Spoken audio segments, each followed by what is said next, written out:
Good evening and welcome back to the channel. We just wanted to touch on a few topics tonight. The 2020 Democrat primary race, of course, is moving along. It's looking more and more likely like Sleepy Joe Obiden will be the Democrat nominee.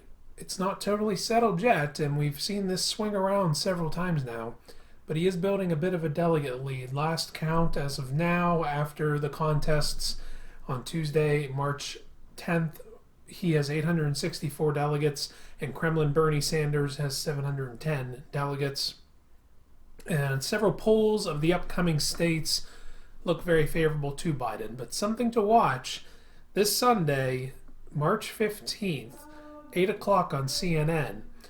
Bernie Sanders and Joe Biden are going to have a one-on-one debate, which should be interesting to watch. But it's going to be very different. It's only going to have the two of them. They're both going to be sitting, and there's going to be no live audience due to the fear of the spread of the coronavirus. So it should be interesting to see how those two do. These two men in their late 70s sitting down, yelling at each other, see how they do with no live studio audience to sort of get a feel of the reaction. You know, when you're going at a debate and the audience is engaged and they're applauding you and they're cheering and clapping, you know you're hitting some strides. We're not going to have that this time, so that should be interesting to watch. We'll check that out for you, and we'll talk about it on the channel. I wanted to mention on the Republican side of the ledger how incredibly high the turnout is for President Trump in these Republican primaries. It's really astounding. Only about half the states have voted so far in the Republican primaries, and Donald Trump already has more votes than Obama had in 2012 when he was running as an incumbent.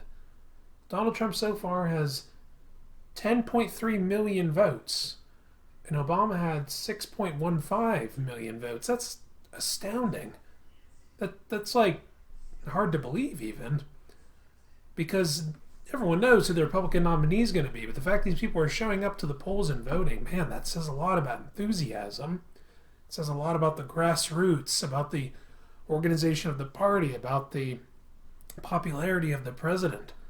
It's a really, really good sign for November coming up here. While we're talking about getting out to vote for President Trump, we wanted to show you something that we have here at the channel, a Trump train. Pretty nice, right? Trump has better coverage than Verizon, Trump Railroad Company. I want to make America great again. Same thing on the other side. We thought that was pretty cool. We wanted to share it with you. See if you can get one of your own and get on the Trump train.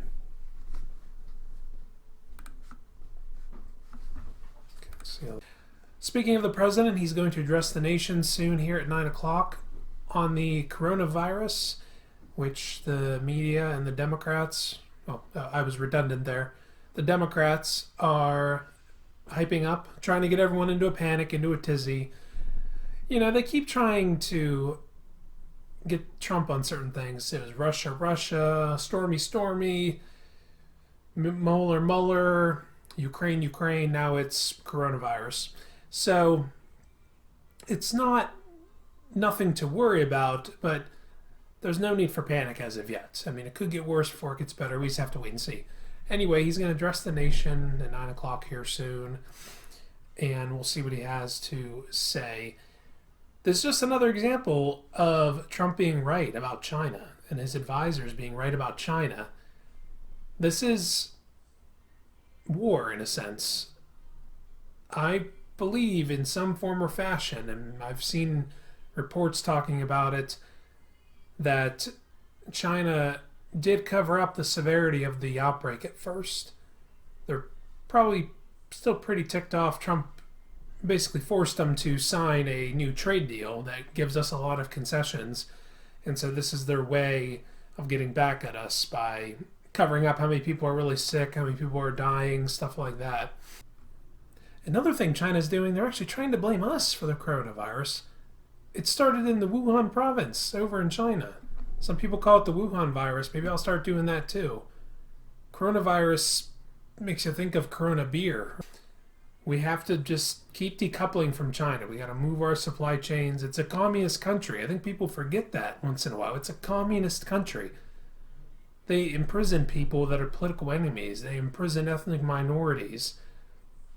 They have some areas of their country where they have some form of capitalism, but it's basically crony capitalism. So, China, they're not a good player, man.